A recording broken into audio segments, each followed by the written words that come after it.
ஆக இவர்கள் அனைவருமே வெறுமனே திரைப்பட நட்சத்திரங்களாக இருந்து இதையெல்லாம் சாதிக்கவில்லை. அறிஞர் அண்ணாவும் திரைப்பட துறையை சார்ந்தவர் தான். கதை வசனம் எழுதியிருக்காரு, நூல்கள் எழுதியிருக்கார்.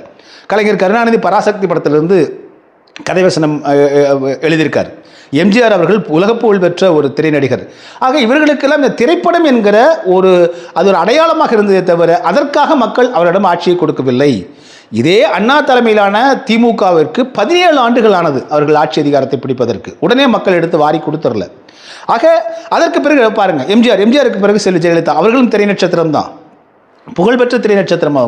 அவருடைய முகம் தெரியாத கிராமங்களே இருக்க முடியாது இல்லைங்களா, அந்த அளவுக்கு அவர் புகழ்பெற்றவர் தான்.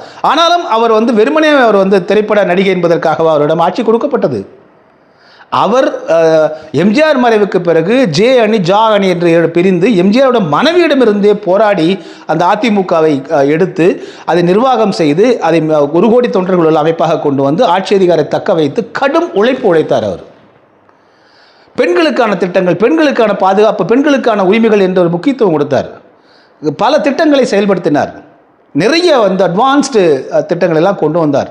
அதன் காரணமாகத்தான் அவருக்கு ஆட்சி அதிகாரத்தை மக்கள் கொடுத்தாங்க.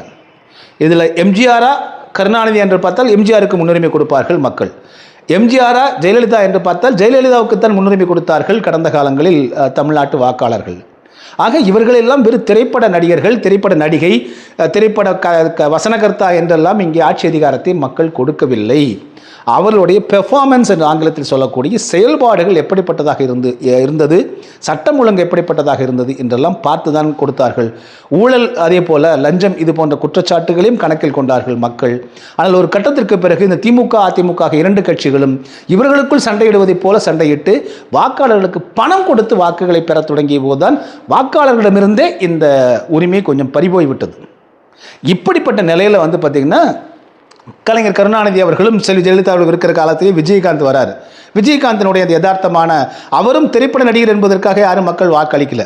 அவர் மிக யதார்த்தமாக மக்கள் பிரச்சனைகளை பேசினார். செல்வி ஜெயலலிதா கலைஞர் கருணாநிதி இருக்கும்போது துணிச்சலாக அவருடைய தவறுகளை சுட்டி காட்டினார், மக்களோடு நின்று போராடினார். அதனால் அந்த உழைப்புக்கு தான் மக்கள் கொடுத்தாங்களே தவிர திரைப்பட நடிகர் என்பதற்காக கொடுக்கவே கிடையாது.